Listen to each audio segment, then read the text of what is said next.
مبارک ہاتھ اور بیمار اونٹ۔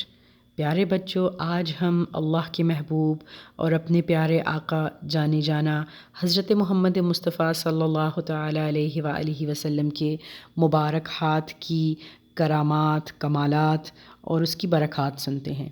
آپ کی پیاری امی حضرت بی بی حلیمہ سعدیہ فرماتی ہیں کہ اللہ تعالیٰ کے نبی کو لے کر جب میں اپنے گھر میں داخل ہوئی تو قبیلہ بنو سعد کے گھروں میں سے کوئی گھر ایسا نہ رہا جس سے ہمیں مشک کی خوشبو نہ آنے لگی ہو۔ یعنی بچوں، آپ کی رضائی امی آپ کو لے کر اپنے گھر میں داخل ہوئی تھیں، لیکن پیارے آقا جان کی خوشبو تمام قبیلے میں پھیل گئی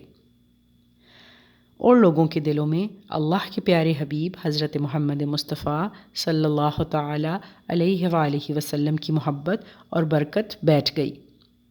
آپ صلی اللہ علیہ وآلہ وسلم کی برکت کا یقین اس قدر مضبوط ہو گیا کہ اگر کسی کے بدن میں کہیں کوئی درد یا تکلیف ہو جاتی تو وہ آپ صلی اللہ علیہ وآلہ وسلم کا ہاتھ مبارک لے کر تکلیف کی جگہ پر رکھتا تو اللہ تعالیٰ کے حکم سے اسی وقت ٹھیک ہو جاتا۔ اگر ان میں سے کسی کا کوئی اونٹ یا بکری بیمار ہو جاتی تو اس پر حضور پر نور صلی اللہ تعالیٰ علیہ وآلہ وسلم کا مبارک ہاتھ پھیرتے، وہ تندرست ہو جاتی۔